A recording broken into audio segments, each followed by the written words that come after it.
She's so fine. Hell of her, blows my mind. Hell of her, lights my day. What's good, guys? I promise that this story is going to be shocking, both the first part of the story and, of course, the last part of the story will be shocking as well.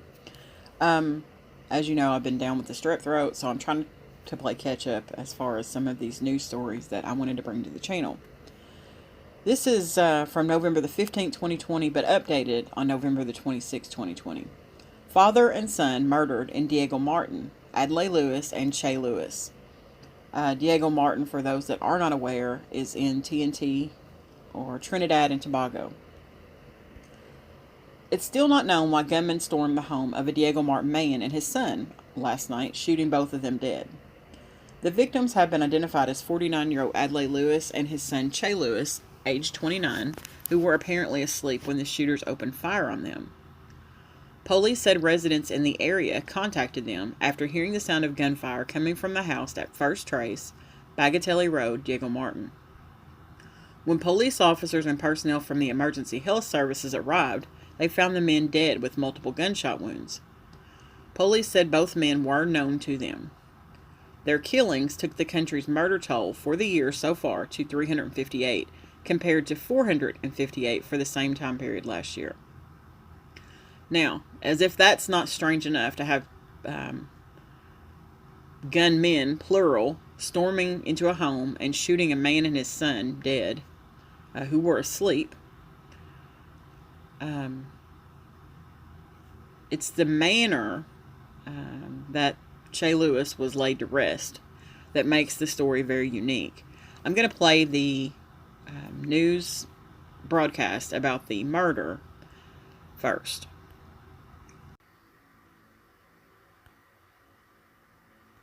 Why gunmen stormed the home of a Diego Martin man and his son last night, shooting both of them dead.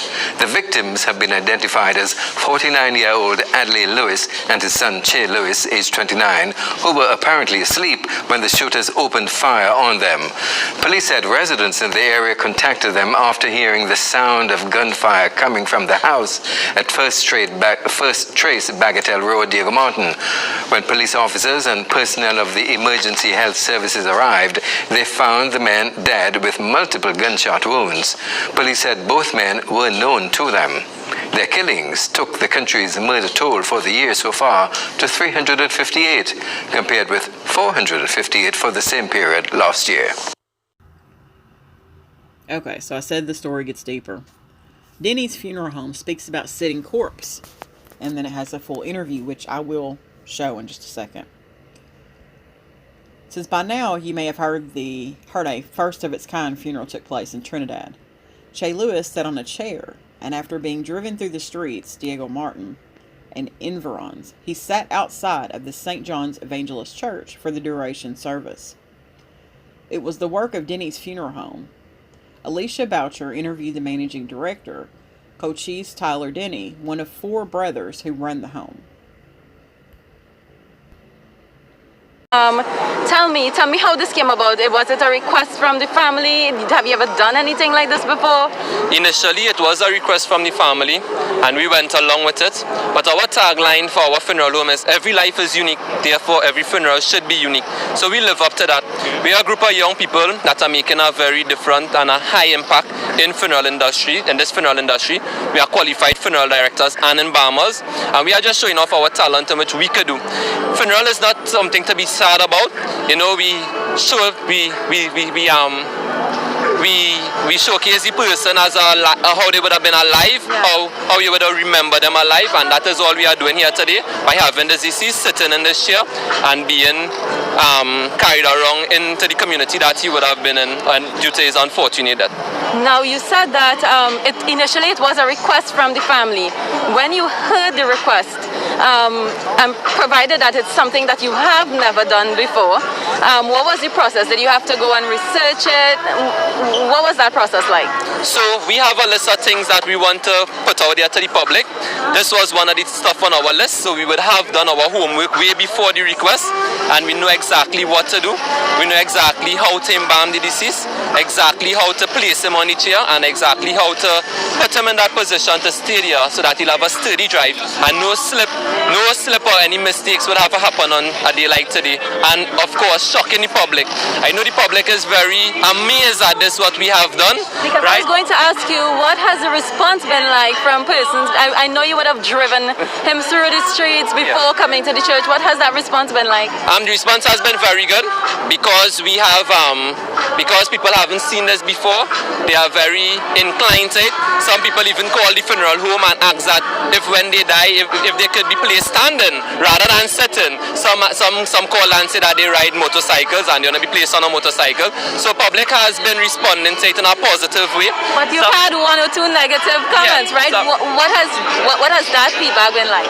The feedback is that not everyone accepts change, right? But change is inevitable. As I told you, we are young people, so we can't just go with what our grandfathers and our forefathers would have done before. So hence we are changing things around, right? And we have plenty more things. Were people scared at all? People wasn't scared. I just think some people were just very surprised. They are very surprised of the manner in which it is done. I think people are more curious as to how he's staying there without moving. People are more curious to that rather than being scared of the deceased. A gentleman even came to the funeral today and was asking where the deceased is. When he saw the deceased, he was rather surprised. Who is the embalmer? Right, Nathaniel, Denny, and myself are the embalmers. Okay, Nathaniel, come. He don't know. Oh, you don't want to. All right. So can you then give me an idea of the embalming process? How does this differ from what you would normally do? Right. So to embalming someone just means preserving the person using embalming fluid and replacing that fluid with other fluid, replacing that with the blood in the system of their body. The only difference is that would have changed in embalming the deceased is that we'd have to set him in a particular position before embalming, right? He would have been embalmed over a period of 2 days and he would have been in that position for about 4 days before today. So I have a question. What happens after the service in terms of burial or cremation? What happens?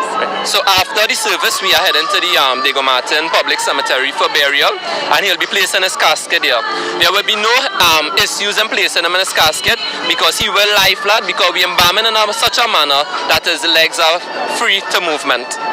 Okay. But that would also mean that his midsection has to be free to move once? No, just his knees. Okay. Yeah, his midsection is going to lie just like that, right?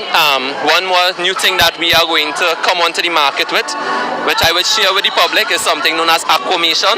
So people should research it. It is a form of cremation without fire, but this time we are using a process known as alkaline hydrolysis to decay a body without fire, and we're just using water this time. It's like 98% less harmful to the environment. There are no emitting of greenhouse gases. So we are looking in our manner to save the environment as much as we are in this business as well. And also looking into doing cremation and funeral services for pets as well. So for the pet lovers, we are there thinking of ideas as to how to come out with that for you. What is the cost to do something like this? I won't disclose the cost. Give me an average if you can compared to a normal funeral. Regular funerals cost starts by us at $8,000, and that covers every single thing. A funeral such as this with the extravagance could range anywhere between $45,000 to $60,000. Okay, so if that wasn't shocking enough, I'm just going to play the tail end of this ride after I read this short piece. It says, the phrase sleep in peace is synonymous with final send-offs.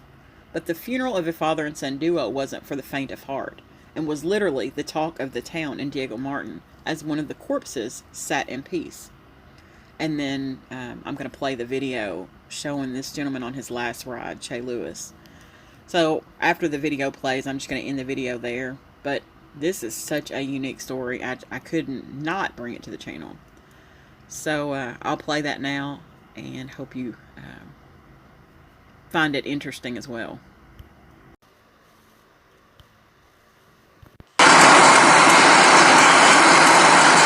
It was an unexpected scene at mid-morning, stunning motorists who had full view of a body, decked in a suit, seated in the tray of a moving hearse. At the St. John's Evangelist Church in Diego Martin, Che Lewis sat on a chair outside of his own funeral, inanimately greeting everyone who attended the service, while the body of his father, Adlai Lewis, was placed in a coffin inside the church in traditional fashion. It might seem different to some, shocking to others, but for the family and loved ones of Che Lewis, they wanted him to be remembered just as closely as possible to the life that he would have lived. As a king, as a father, as a friend, as an uncle. The request for the style of embalming was made to Danny's funeral home, which is owned by 4 brothers, ages 30 and under. Managing director Cochise Tyler Danny, who operates under the banner "Every Life is Unique, so every funeral should be unique," says it was an opportunity to fulfill an aspiration that has never before been done or seen in TNT. We have a list of things that we want to put out there to the public. This was one of the stuff on our list, so we would have done our homework way before the request, and we know exactly what to do. We know exactly how to embalm the deceased, exactly how to place him on the chair. I know you would have driven him through the streets before coming to the church. What has that response been like? The response has been very good because we have, because people haven't seen this before, they are very inclined to it. Some people even call the funeral home and ask that if when they die, if they could be placed standing rather than sitting. Some call and say that they ride motorcycles and they want to be placed on a motorcycle. However, not everyone was as enthusiastic. Church officials indicated that they were surprised and were instructed by the priest to call the police ahead of the service. Some residents were even perturbed at the sight. Not everyone accepts change, right? But change is inevitable. As I told you, we are young people, so we can't just go with what our grandfathers and our forefathers would have done before. So hence we are changing things around. And the brothers aren't planning to stop there. One more new thing that we are going to come onto the market with, which I will share with the public, is something known as aquamation. So people should research it. It is a form of cremation without fire, but this time we are using a process known as alkaline hydrolysis to decay a body without fire, and we're just using water this time. According to Danny, that is far more environment friendly. If you're wondering about cost, a standard funeral at Danny's funeral home starts at $8,000. But for the level of embalming performed for Lewis's preparation to be a success, that cost ranges from $45,000 to $60,000. Adlai and Che Lewis were asleep in their Diego Martin home when they were shot to death on November 14th.